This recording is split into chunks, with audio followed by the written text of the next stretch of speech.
Bonjour à toutes et à tous, je suis Mickaël Brugier et je suis très heureux de vous accueillir sur la chaîne MB Consulting. Vous êtes-vous déjà demandé pourquoi votre corps réagit parfois de manière aussi intense à certaines situations? Peut-être avez-vous ressenti un nœud dans l'estomac face à une décision importante ou encore des tensions dans les épaules après une journée éprouvante. Nous passons beaucoup de temps à explorer nos pensées, nos émotions, nos croyances, mais combien de fois nous arrêtons-nous pour écouter notre corps?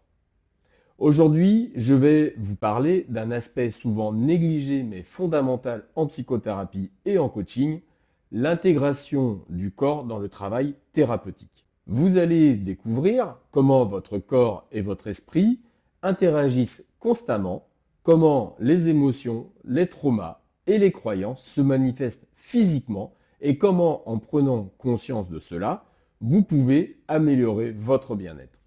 Nous allons d'abord explorer les bases scientifiques de cette connexion entre le corps et l'esprit, puis je vous présenterai différentes approches thérapeutiques qui intègrent le corps avant de vous proposer quelques exercices que vous pourrez appliquer à vous-même afin de vous reconnecter à votre corps. Allez, c'est parti!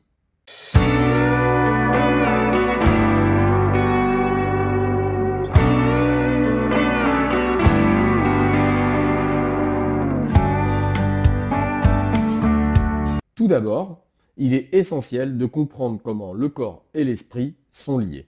Et quand je dis cela, je ne parle pas d'un concept abstrait, mais bien de quelque chose que les neurosciences expliquent parfaitement. Le corps réagit en permanence aux stimuli émotionnels. Le corps et l'esprit sont donc en constante interaction. Vos émotions influencent directement votre état physique et inversement.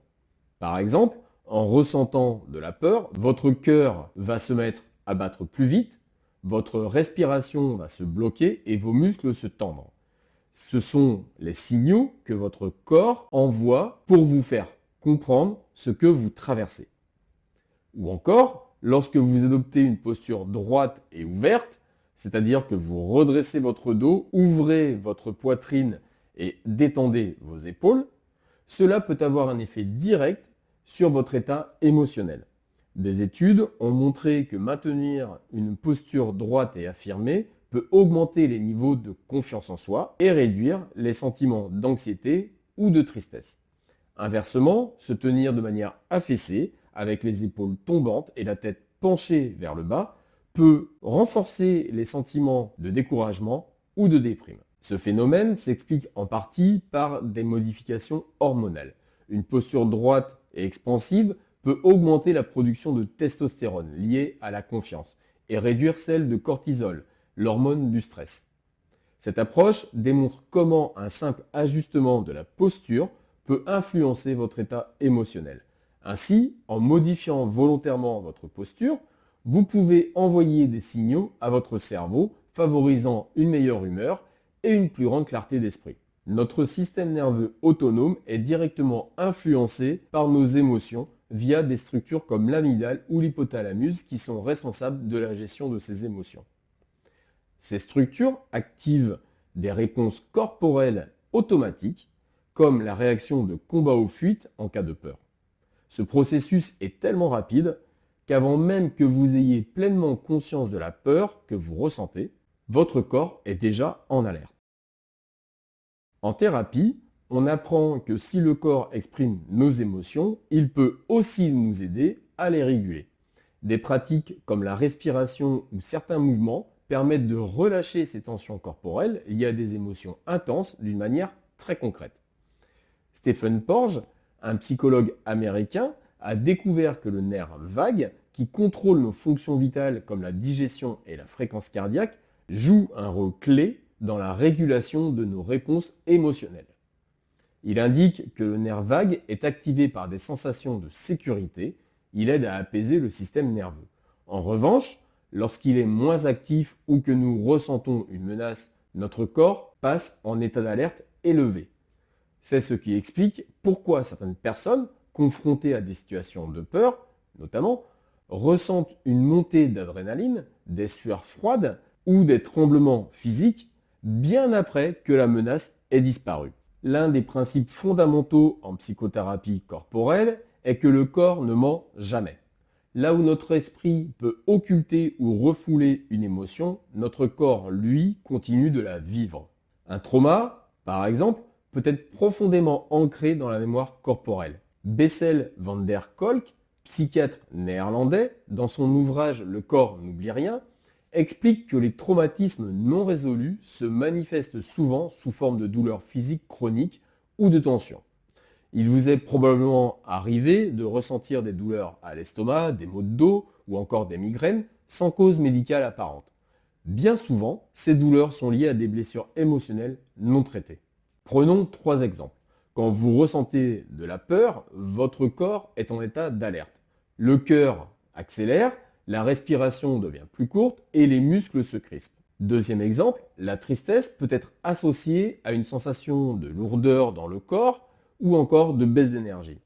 Enfin, la colère peut se manifester par de la tension dans les bras, dans les épaules, voire dans les mâchoires.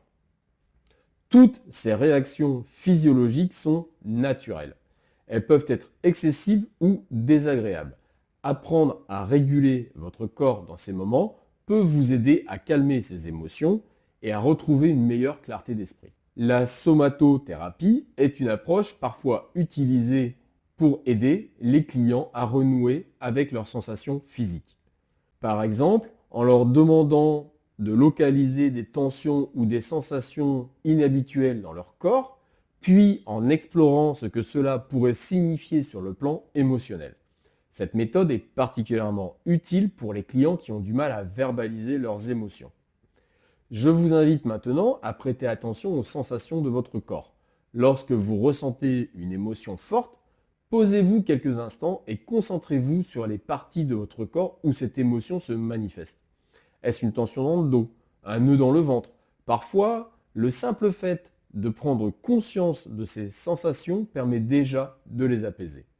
Parfois, en thérapie, je guide mes clients à travers cet exercice pour les aider à reconnecter leur corps et leur esprit. Une autre approche qui peut être utile est la pleine conscience, et en particulier lorsqu'elle est appliquée aux sensations corporelles.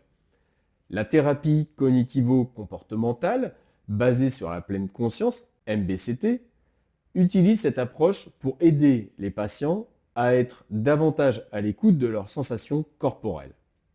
Lorsqu'une émotion monte, prenez le temps de l'observer, sans jugement.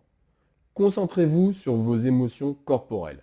Par exemple, en vous concentrant sur votre respiration ou en observant les tensions dans votre corps. Cela permet d'accepter l'émotion sans la laisser vous submerger, en la voyant comme une simple réaction de votre corps.